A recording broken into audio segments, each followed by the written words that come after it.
Take a look at these beautiful plants growing in pots and grown from seed. I've talked about making potting mix in other videos. I'm going to dedicate this video just to how I make my indoor organic potting mix. And this will work outdoors as well.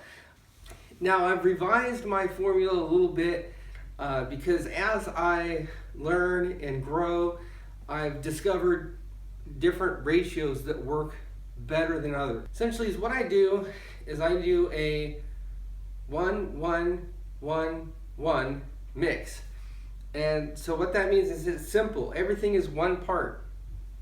So what I do is I take a container of some sort. It can be a pot, can be whatever you have, and I start by filling that container with peat moss.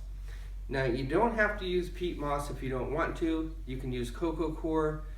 Also, what would really work wonderful for this is some very fine ground up bark material. It's like a bark mulch, but it's not really a mulch because it's very finely ground, almost to the consistency of peat moss or coir. That would also work beautiful if you have access to that. And then I do 1 part organic potting mix. Now you can use an organic potting garden soil or potting mix, whatever you wanted to use. I just happen to have this organic garden soil that is mostly broken down wood chips, and I believe it has some chicken manure mixed in. And so I like to use this. Next I add 1 part worm casting. Worm castings are great. They add the beneficial microbes, the plant growth hormones.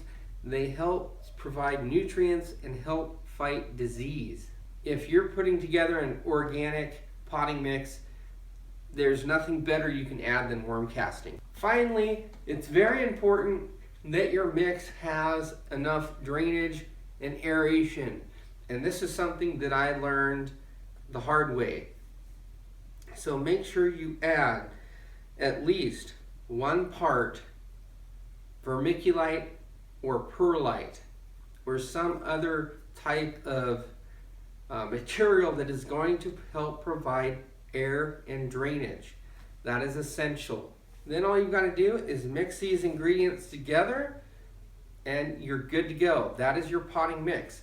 I found this potting mix to work wonderful for me. I mean, just look at how the peppers and the tomatoes grew. The tomatoes were getting so humongous, I had to build that big greenhouse outside to plant them all in there. I am really starting early this year, and that can be kind of dangerous if you don't have an environment where you can keep your tomato plants warm so they don't freeze and die or go into shock. So we're heading towards the end of April here, and typically I don't plant my tomatoes out until mid-May in a covered mini greenhouse to keep them warm, because even then our last frost date isn't till nearly till July. So I've really got to watch my garden and protect my plants until that time.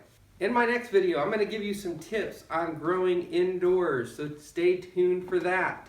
As always, I want to encourage you guys to grow organic, eat organic, so you can be organic.